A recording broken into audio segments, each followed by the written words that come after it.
Well, our third guest today is Kevin Harper with an organization known as Food on the Move. He's here to talk about their mission to combat food insecurity. And Lord knows somebody needs to. Good to have you here, my friend. Hey, welcome. Thank you for having me. I'm pleasure to be here. If you could reach out to the community right now, what would you say you need more than anything else? Really just support. We as a nonprofit, we're seeing that cost of inflation hit our guests a lot. So we're seeing an increase in guests coming to our events. And so we grow as much as we can, but then we supplement by purchasing other fresh produce. Because our goal is when we go into a community to bring food, we bring fresh fruits and vegetables. Because we believe that food is medicine, and you really need to eat right on the front end. And so that's what we provide access to. And when you come to one of our events, you get a 30-pound bag of fresh produce. And that's very important to us, and we give cooking demonstrations and recipes and things like that. But just that support to help us continue going on as we're getting into this holiday season especially, we're seeing just the need increase. And people are making a choice between electric bill and food. And that shouldn't be a choice. And so we're trying to alleviate that part of it. And in some cases, medicine. And medicine, absolutely. Holy Toledo, it's rough out there, and as rough as I've ever seen it. Is there a time or is there a way that someone watching right now might just pick up the phone and say, hey, you know what, I want to be a part of that? Yeah, actually the easiest way is our website. It's at www.foodonthemoveok.com.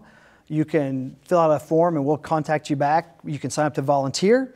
We always love having volunteers to come out and just learn about what we do and engage in the community, because we love bringing people together. We believe that partnership is key, and that's how true transformation really happens.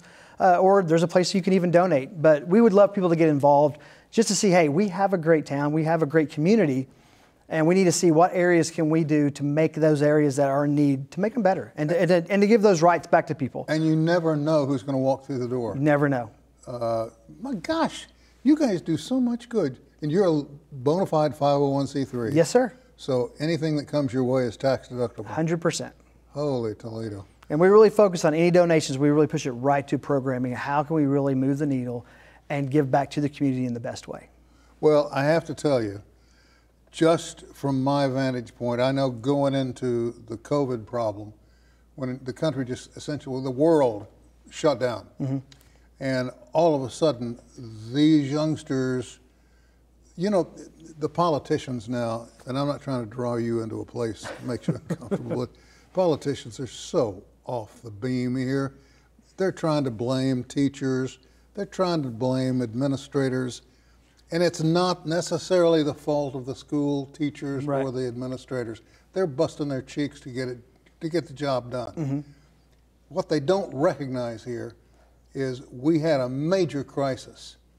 Now, if they weren't so consumed about re-election and more concerned about the people that they're supposed to serve, I honest to God believe we could whip this problem together.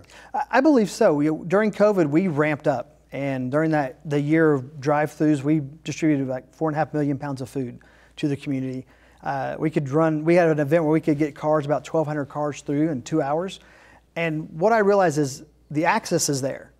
The potential to get the food access to whoever needs it is there. We just have to make it happen.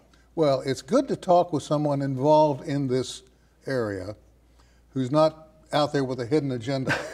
You've got to believe this, or you've got to say that, and you've got to walk the way we walk and dress the way we dress. If you're hungry, that's what we're going to tackle. Absolutely. Thank you. Oh, thank you. And thank you for all you do, and thank you for coming in. And tell the Hansons we said hey. I will do it. Okay, buddy. Good talking with you. Yeah. That's all the time we have for this edition of Perspectives. And we'll see you back here next time.